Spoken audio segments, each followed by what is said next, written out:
اعوذ باللہ من الشیطان الرجیم، بسم اللہ الرحمن الرحیم۔ یہ جو یوم عاشور کا واقعہ ہے، اس کو مختلف اینگل سے بیان کیا جاتا ہے، جس میں فلسفہ شہادت کو بھی بیان کیا جاتا ہے، اور جو ایک عملی شہادت وہاں پر وقوع پذیر ہوئی اس کو بھی بیان کیا جاتا ہے، اور ساتھ ہی ساتھ ایک یہ لاجک بلڈ کی جاتی ہے کہ یہ ایک طرف بھی مسلمان تھے اور دوسری طرف بھی مسلمان تھے، یعنی کہ قتل کرنے والا بھی مسلمان تھا اور قتل ہونے والا بھی مسلمان تھا۔ تو یہ بڑا وضاحت طلب معاملہ ہے کہ آیا کیا کوئی مسلمان کسی دوسرے مسلمان کا ناحق قتل کرنے کے بعد بھی مسلمان رہتا ہے، یا وہ دائرہ اسلام سے باہر چلا جاتا ہے؟ دوسری چیز یہ کہ کیا ایسا ممکن ہے کہ ایک شخص جو حضور علیہ السلام کی خلافت کا، آپ کی رسالت کا، آپ کی نبوت کا اقرار کرتا ہے اور اللہ کی وحدانیت کا بھی اقرار کرتا ہے، اس کے بعد وہ اٹھ کر اسی نبی کے نواسے کو شہید کر دیتا ہے، قتل کرتا ہے، تو کیا وہ بھی مسلمان کہلائے گا؟ تو اس ضمن میں آپ کے گوش گزار اللہ تعالیٰ کا ایک فرمان کر دوں کہ اللہ تعالیٰ فرماتے ہیں کہ قُلْ اطیعوا اللہ وَرَسُولَهُ فَإِن تَوَلَّوْا فَإِنَّ اللَّهَ لَا يُحِبُّ الْكَافِرِينَ، کہ فرما دیجیے کہ اللہ اور اس کے رسول کی اطاعت کرو، اور جو ایسا نہیں کرے گا اللہ اس سے کافروں سے محبت نہیں کرتا۔ تو ابھی ہمیں دیکھنا ہوگا کہ حضرت امام علی مقام نے جب یہ شہادت کا جام نوش کیا عاشور والے دن، تو اس کے پیچھے محرکات کیا تھے؟ آپ کس کی اطاعت کرنے کے لیے اس کربلا کے میدان تک پہنچے؟ تو ہمیں پتہ چلتا ہے کہ آپ نے جو تعلیمات، جو علم اپنے نانا حضور نبی کریم صلی اللہ علیہ وآلہ وسلم سے حاصل کیا، اور جو اسلام کی اصل اساس آپ کو بیان کی گئی، آپ کو عطا کی گئی، آپ نے اس اطاعت کو بجا لانے کے لیے آپ نے کربلا کا سفر کیا۔ اب یہ جو آیہ مبارکہ میں نے آپ کے سامنے پیش کی کہ جو اللہ اور اس کے رسول کی اطاعت نہیں کرے گا اللہ تعالیٰ اسے کافروں سے محبت نہیں رکھتا،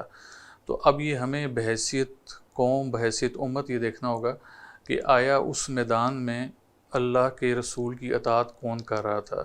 اور اللہ کے رسول کی اطاعت سے کون پیچھے ہٹا ہوا تھا؟ تو ہمیں پتہ چلتا ہے کہ حضور علیہ السلام کی جو سنتیں ہیں وہ کچھ، جیسا کہ میرے پہلے بیان میں موجود ہے کہ آپ نے کئی جگہ پہ اپنے قول سے لوگوں کو سمجھانے کی کوشش کی، اور کچھ جگہ پہ اپنے فعل سے آپ نے سمجھانے کی کوشش کی، لیکن جب معاملہ بہت نازک ہوا، حساس ہوا، تو پھر آپ نے اپنا قول اور فعل دونوں پیش کیا تاکہ کسی کے ذہن میں کوئی ابہام نہ رہے۔ تو آپ نے امام علی مقام کے معاملے میں بھی اپنے آپ کو ان سے اور ان کو اپنے آپ سے تشبیہ دے کر ایک تو اپنا قول بھی پیش کر دیا، اور پھر آپ نے امام علی مقام سے ایک حد تک محبت کر کے یہ ثابت کیا کہ یہ وہ شخص ہے جو میرے دوش مبارک پر بھی سوار ہوتا ہے، جو میری پشت پر بھی سوار ہوتا ہے، اور آپ انتہا دیکھیے کہ کیا کوئی مسلمان ایسی حرکت کر سکتا ہے کہ وہ اس گلے کو کاٹے کہ جس گلے کو نبی چوما کرتے تھے؟ تاریخ کی بدترین بربریت یہ تھی کہ نبی کے نواسے کا گلا اس طریقے سے کاٹا گیا کہ اس کو تن سے جدا کر دیا گیا، اور پھر جو تاریخ لکھتی ہے کہ کس طریقے سے گھوڑوں کو اوپر سے دوڑایا گیا، لاش کی بے حرمتی کی گئی۔ اب کوئی بھی مسلمان جو حضور نبی کریم صلی اللہ علیہ وآلہ وسلم کا دل سے کلمہ پڑھے گا اور پھر اللہ اور اس کی اطاعت کا ایک حلف اٹھائے گا، وہ کبھی بھی نبی علیہ السلام کی آل یا اولاد کے اوپر اس طرح کے اٹیمپٹ نہیں کرتا۔ یہ اٹیمپٹ کرنا اور اس طریقے سے آپ کی آل کو شہید کرنا یہ واضح کرتا ہے کہ وہاں پر کوئی دو مسلمانوں کے درمیان لڑائی نہیں تھی، دو مسلمان گروہ آمنے سامنے نہیں تھے، بلکہ ایک وہ گروہ تھا جو حق پر تھا اور دوسرا وہ گروہ تھا جو باطل پر تھا۔ تو حق والے گروہ نے یہ سمجھا، جیسے کہ امام علی مقام کا قول ہے کہ جب تمہارے پاس گردن کٹانے اور گردن جھکانے کے علاوہ کوئی راستہ نہ بچے تو تم حق پہ رہتے ہو گردن کٹانے کو فوقیت دو۔ تو آپ نے بھی حق کی ایک سربلندی کے لیے آپ نے اپنی گردن کا نذرانہ پیش کیا، اپنی جان کا نذرانہ پیش کیا، اپنے لواحقین کی، اپنے اہل و عیال کی قربانی دی، اپنے رفقا کی قربانی دی، اور یہ محض اور محض اس لیے کیا گیا کہ دین کی سربلندی کی جا سکے۔ تو یوم عاشور جہاں پر ہمیں یہ درس دیتا ہے کہ ہم حضور الاسلام کے غم میں شریک ہوں،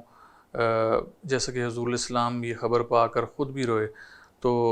اس سے پتہ چلتا ہے کہ حضور الاسلام کی سنت میں رونا بھی شامل ہے۔ تو جو شخص حضور الاسلام کا محب ہے، ان سے عشق رکھتا ہے، وہ آپ کی خوشی میں بھی شریک ہوگا اور آپ کے غم میں بھی شریک ہوگا۔ تو عاشورہ کا جو ہمیں سبق ملتا ہے وہ دو طریقے سے ملتا ہے کہ ایک تو ہم حضور الاسلام کے غم میں برابر کے شریک ہوں، اور ساتھ ہی ساتھ ہم میں اتنی ہمت ہونی چاہیے کہ ہم باطل کو باطل کہہ سکیں، ہم حق کو حق کہہ سکیں، ہم میں اتنی کرج اور اتنی جرت ہونی چاہیے کہ ہم امام عالی مقام کے فٹ سٹیپس پہ چلتے ہوئے اپنی جان پر تو کمپرومائز نہ کر رہے